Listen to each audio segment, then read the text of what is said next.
All in Sports Network. We love sports.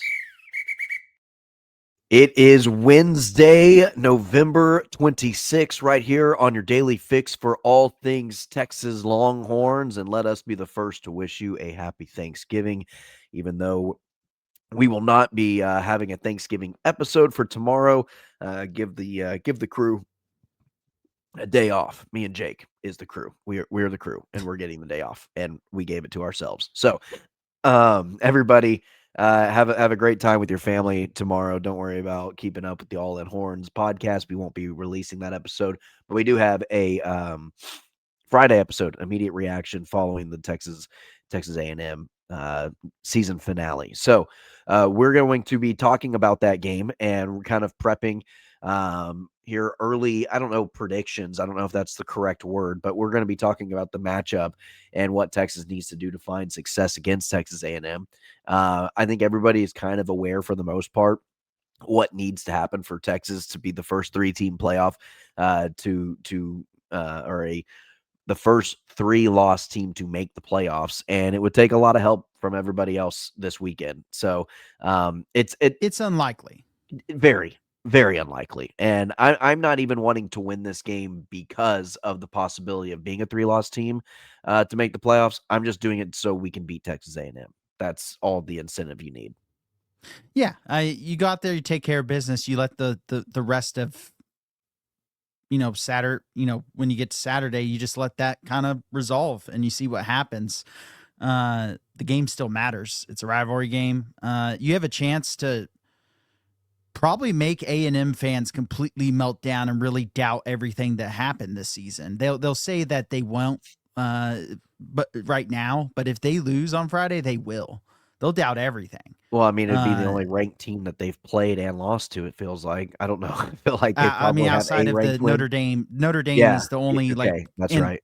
They got Notre Dame early when Notre Dame wasn't playing well. Guess what, A&M? I'm using all the arguments you've used for Texas and in previous years against you. Like when they beat Alabama as well. Alabama wasn't playing good at the start of the year.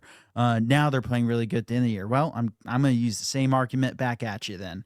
Yeah. And this is Texas's chance to end the season on a really big high note. Give yourself a slight chance at making the playoffs, and make A&M fans doubt themselves and probably completely melt down and ask for Mike Elko to be fired after he just got a big extension. So, not that he would get fired, but their fans would probably be saying it. Like, why'd we give him an extension? So it's a chance to just make Friday a really fun night. Texas comes into this game 2.5-point underdogs. I can't remember the last time they were underdogs at home. It's been a long time.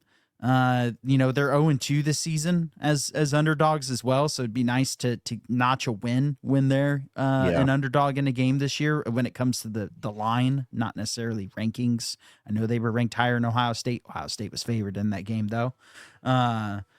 And so it's a big opportunity for Texas. All that said, I do not like the matchup on paper, at least. At all. Not, if the Texas defense was still playing really good, I would. The problem is the Texas defense is just giving up 30+ points a game, consistently now for a while. Yeah. I mean, how many games in a row have they given up 30? Since the Kentucky game? Since Mississippi State. Kentucky scored 13 points. So I meant like after the Kentucky game. Everything after the Kentucky Mississippi game. State 38, Vanderbilt 31, Georgia 35, Arkansas 37. Texas A&M will be in the 30 to 40 range for sure. Yeah, and so also A&M's strength offensively is their passing game to their wide receivers. They're loaded at wide receiver this year, and the secondary has been busting and allowing big plays. And it's not like they don't have a semblance of a running game to balance. And they have a semblance of a running game as well. Texas didn't do a great job of stopping Green running, and Green is a similar style quarterback to Marcel Reed. And then you flip it on the other side, and A&M's biggest strength defensively is their pass rush and their blitzing packages. And what has Texas struggled with this year? Pressures, blitzing packages, giving up sacks. So it's all of A&M's with best. Zero semblance of a running game. Yes.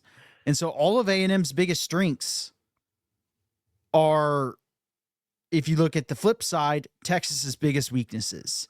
Yeah. And so, it's a rivalry game. You can throw all that out the window once the game starts, hopefully. But, when you just look at the matchup on paper and you look at it based off how both the teams have played to this point this season, it's concerning, I think, to say the least, how this game matches up. Yeah, and Texas should absolutely come out here, uh, hair on fire, ready to play, a lot to play for. Texas A&M, they're going to want to be revenging the loss from last year. They haven't beaten Texas in over 2 decades, it feels like. So it's been a while for A&M. So they really want this game as well. They feel like this is their best chance to do so. They want to get one back at Texas after having lost at home a season ago. They want to take one away from the Texas Longhorns at home at DKR. The thing is, Jake, like you mentioned, though, right there at the tail end, it's a rivalry game. And I don't take analytics and stats into consideration very much about these games. I mean, look at what Michigan and Ohio State has been over the last 10 years. It was all Ohio State. No matter how good Michigan was, they couldn't get up past the Ohio State bump. They finally get over the Ohio State bump, and they've won the last 4 straight, and with the national championship thrown in there for Michigan. And Ohio State has been the much better program over the last 3 years than Michigan has. And so it's really one of those things, Jake, where I can never get a full read on it. It's kind of like Texas OU, where you probably have a decent idea, but even this year, I don't think anybody was really giving Texas a huge shot to beat Oklahoma this year at the Red River game. You just show up and you're ready to play, and sometimes you just play your best football during these types of games. And for also, just to kind of get on a high horse of soapbox real quick, oh, college football is all about money and NIL. There's no loyalty. There's no this. There's no that. It's all a business now. They've taken the pride out of college football. No, they haven't. These games still mean something. As a fan, as a program, as a coaching staff, as boosters who are donating millions of dollars to these programs, these games matter a lot. How many coaches have gotten fired because they can't beat their rival? A lot. Yeah. And so these games matter a lot, despite what postseason success or postseason intentions you have of making or not making. These games are huge, and Texas has a big chance on a big stage, prime time, Friday night, against the number 3 team in the country to upset them and just make one final big splash and maybe throw a little bit of chaos in there right before the playoffs. Yeah, and also maybe, kick A&M out of, are they locked for the SEC championship game? I don't think so. There's like 4 teams that are tied for the top I don't know spot. how that, but maybe have a chance to kick them out of the SEC championship game, and also maybe make them have to play, It would be, Jake, here's what it is. I know the answer to this. So no, they're not a lock into it. If they lose to Texas, and Ole Miss, Alabama, Georgia, and Texas A&M, who not everybody has played against one another. Alabama and Georgia have. Everybody else has not played against one another within those top 4 teams. The tiebreaker, obviously, head-to-head, so it would bump Georgia out, and it would be between Alabama, Texas A&M, and Ole Miss. It'd go based on strength of schedule, which I'm pretty sure A&M does not have the highest strength of schedule unless Notre Dame bumps them up. I wonder if it's conference strength of schedule. You would think it would be conference strength of schedule, but maybe it's just overall strength of schedule. I'm not sure because Ole Miss didn't play. They didn't really play anybody either in the non-conference. Tulane actually can help that a little bit, and I wonder there's so many different metrics keepers of strength of schedule. So who do they use? So, I'm assuming the SEC would determine that, the conference itself. Yeah, but which one they use, or do they have their own metric internally? So we don't. But you have a chance to maybe knock them out, and then also again a little bit of chaos, just a little sprinkle of chaos. Yeah, and maybe kick A&M out of having a bye. I think the committee could punish them fairly harshly for it, just because they look at it and go, they beat out Notre Dame early, and then they did not play a team with a pulse until Texas lost that game. It's a big opportunity for Texas, and it's a big chance to carry momentum into next year. This has obviously been a disappointing season, but I feel like if you end at 9-3, you sit there and go, man, I wish we were playing better as a football team in that Florida game. But you had the Georgia game, you had that you were competitive in for 3 quarters on the scoreboard, and then just let it get out of hand in the fourth quarter. And you sit there and go, okay, they ended the year pretty strong. Like, it wasn't pretty at times, but yet they managed to find a way to go 9-3 in a year where it wasn't really pretty, and you felt like there was big holes in the roster. And then you try to improve on that in the offseason. Not to say if they lose this game, it means they can't do anything this offseason and next year is ruined, but it'll feel much better as fans, for the program, for the coaches, for the players, to end the regular season on a win, and at least feel like you have a chance of making the playoffs on Friday night. Absolutely, Jake. I completely agree with everything you just said there. All right, let's go ahead and hear from our sponsors at Underdog. We'll probably talk a little bit of the lines. We still don't have an All-In Horns entry. We won't have that for you probably until Friday, considering that we're not having a Thursday episode. So we're going to try to get something together for you Friday, following the immediate reaction. So it'll probably be more likely a Saturday, Sunday slate of games, and not so much the Friday slate of games for you on All In Horns. But we'll talk about it more. Football is back, and Underdog is the best place to make picks and win money all season long. Playing on Underdog is easy. Just pick whether your favorite players will go higher or lower on stats like touchdowns, receiving yards, interceptions, and more. Get your picks right, and you could win up to 5,000 times your cash. You can play with as little as $1. Download the app today and sign up with promo code HORNS to score $50 in bonus funds when you play your first $5. That's promo code HORNS. Millions of fans have already won billions making picks on Underdog. Will you be next? Underdog, make picks. Win money. Must be 18 and up. 19 and up in Alabama, Nebraska, 19 and up, and in Colorado for some games. 21 and up in Arizona, Massachusetts, and Virginia, and must be present in a state where Underdog Fantasy operates. Terms apply. Offer not valid in Maryland, Michigan, Ohio, and Pennsylvania. Concerned with your play? Call 1-800-GAMBLER or visit www.ncpgambling.org. In New York, call the 24/7 HOPE line at 1-877-8-HOPE-NY or text HOPE-NY. That's 467-369. See assets.underdogfantasy.com/web/play and get terms _DFS_.html for details. All right, Jake. So since we don't have an entry ready to go for Underdogs, we're going to do something a little bit different.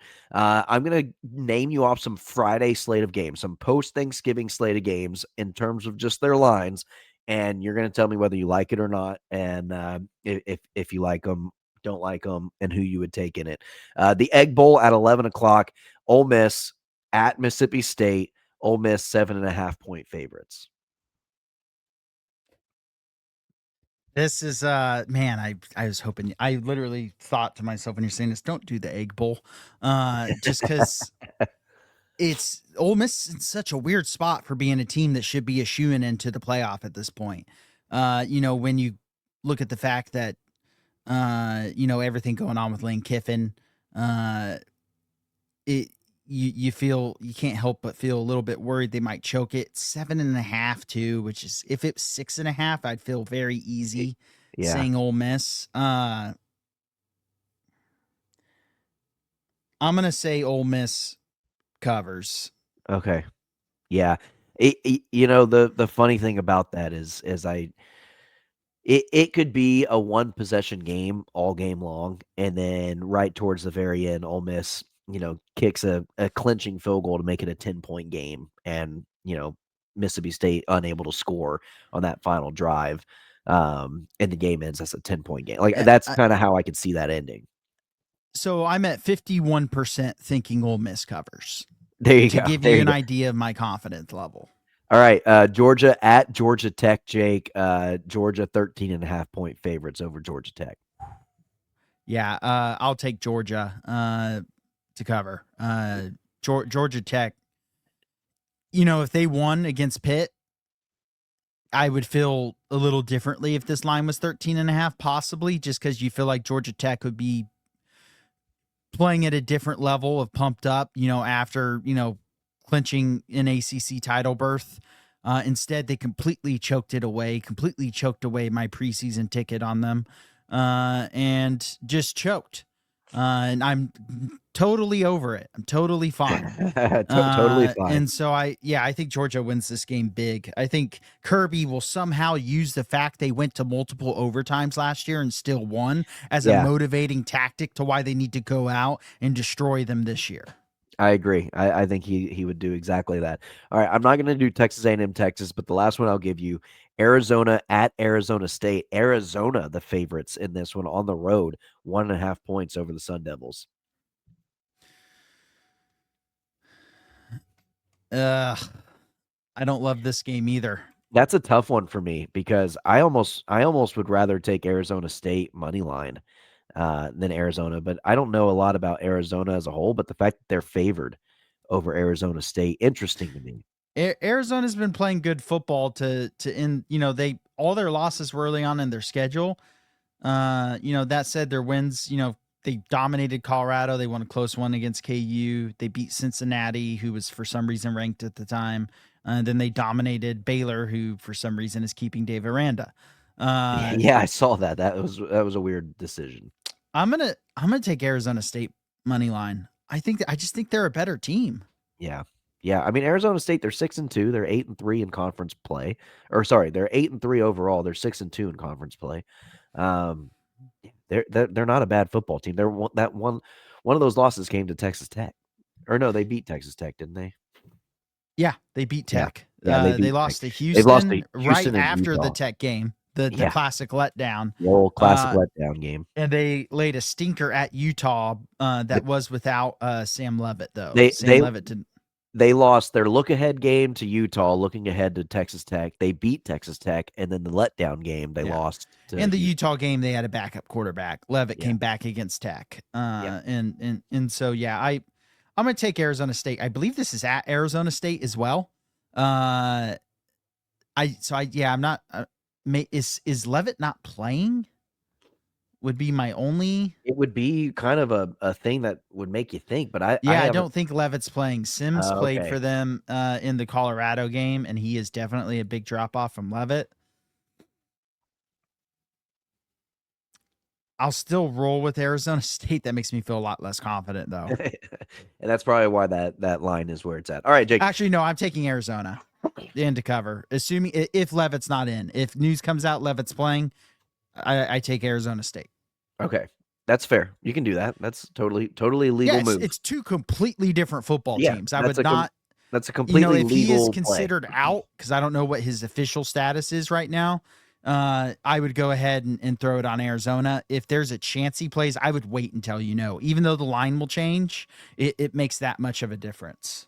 Oh, without a doubt. All right, Jake, let's go ahead and I guess this is our prediction episode for Texas A&M. We don't have one tomorrow, and then we'll give our immediate reaction on Friday. So any predictions that you have, I'll go ahead and I'll start. I'm going to say that this game hits the over, which is set at like 51.5 or something 51.5. And A&M's 2.5 point favorites. Yeah, and so I'll go ahead and say the over is going to hit. I think points are going to be had in this game. I think Texas will manage to put some points on the board. They are a better offensive team at home. They're the same defensive team, but Texas A&M will score over 30 points because that's just kind of been the track that Texas's defense has been on. I think Manning has a game where we're going to say, yeah, going into the offseason, this dude is going to be a Heisman favorite. Heis Manning is what the hashtag is going to be. With warranted reasons for it. Yes. And I think Texas is going to win their last 3 games, including the bowl game and including this game. I've got Texas 42, Texas A&M 38, and a barn-burning classic. And it'll be a final game-winning drive for Arch Manning to solidify himself with a win over OU and a win over Texas A&M as his first year as a starter going into next year. Man, I want to pick Texas. News came. Sarkisian basically said Anthony Hill is playing in this game. which is a really big deal, especially with Ty Anthony Smith. I'm sure they're going to try to appeal it. It feels like appeals never happen because, he hit a guy hard in a football game with a nice form tackle. Yeah, You're not allowed to do that anymore. It's what used to be taught in football of how to tackle is how he tackled. Head up, wrapped him up, like beautiful tackle.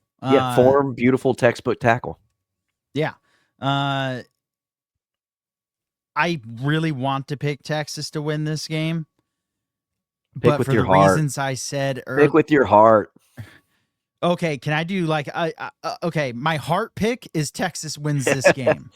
My brain pick is Texas loses this game probably by 7 to 10 points, maybe even a little bit more.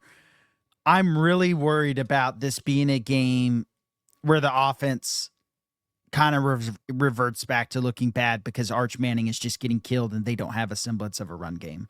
Yeah. Because Arch can do a lot, and he's done a really good job of avoiding pressures. And if he has a clean pocket, he's going to have a great game. The problem is A&M quite literally leads the nation. Now, Texas was able to hold up decently against OU, but they still didn't score a ton of points in that game. And they're going to have to score more points than that. Now, A&M's defense is not good as OU's, but the pass rush concerns me. And so the key for the offense is to slow that pass rush down. And then the defense needs to play with some pride, like they did in the second half against Arkansas. Because that first half against Arkansas was embarrassing. That game should have been over at halftime with how the offense was playing to that point. Yeah. Especially if they could, the defense needs to get some game-changing turnovers early in this game. You look at what OU has done. I don't think anyone outside of an OU fan thinks that OU is a legitimate playoff contender this year, like gonna win multiple games in the playoffs. But they keep finding ways, and how they do it early against Alabama. Alabama's driving right after OU gets a field goal. What happens? OU gets a pick six. They get big time defensive plays and turnovers early in games that swing it. And that's what Texas needs to do in this game. Their defense needs to force big plays and make Marcel Reed uncomfortable. They need to be aggressive with play calling. I don't ever want to see them acting like they're going to blitz and then send two like they did against Arkansas multiple times. Yeah. If you're doing that, just fold it up and don't even show up against A&M. Marcel Reed is a different quarterback in a bad way whenever he is getting pressured heavily, like most quarterbacks are. They need to be extremely aggressive in attacking him, and while also keeping contained, which is difficult to do, but it is possible. And that's what Texas needs to do in this game. Because guess what? If you get beat by a guy getting burnt in one-on-one coverage, but you were aggressive while doing it, at least you had a chance to make a sack or make a play. But nothing feels worse than sitting back in coverage, having a coverage bust, and still getting beat, but you only sent 3 or 4 guys on the pass rush. They consistently need to be sending more than 4 in this game. You gotta bring pressure. You can't be afraid of his legs. You gotta make sure that you gotta trust that your defensive tackles are gonna hold him within the pocket in terms of him stepping up and maybe put some inside interior pressure. And if he is gonna roll out, you've got to bring that pressure. You've got to just make sure that you kind of keep him contained. And Texas has the speed to do that. That's the thing that kind of aggravates me, is that they have the speed at linebacker and at defensive end to make sure that he kind of is contained within the parameters of his scrambling ability. So they did it. They were able to do it last year. Again, this is a different A&M team. It's a different quarterback, same player, but he's a better, more improved, developed quarterback. But he does still shows those signs of whenever he is pressured, he has those signs and those tells that he panics a little bit, and you got to make him uncomfortable. Yeah, their offense is good. They have had games where they have stunk it up, and the defense carried them to wins. Yeah, the defense they need to hold them to 24 or less. Yeah, that's the key to Texas winning. I don't think Texas is going to go out and score 40 points in this game. Watch the film of the South Carolina game. I mean, that first half is everything that you needed to do to beat Texas A&M. Yeah, look at the Auburn game. If Texas' defense plays like Auburn's defense, Texas will win this game. They have to be very aggressive on defense and play like there's nothing to lose, because there really is nothing to lose. No, there's nothing. Nothing to lose. And that also should make them play a little bit less, I don't know, uptight. Make them play a little looser, you know? Yeah, they played Like, tight. The team played tight last year in College Station. Otherwise, they win that game by 30 with how the actual game was played. yeah. And so they need to just play loose and kind of just let it rip Yep. on both sides of the ball. I agree. All right, Jake, that's going to do it for today's episode. Again, no episode tomorrow on Thanksgiving. Have a happy Thanksgiving.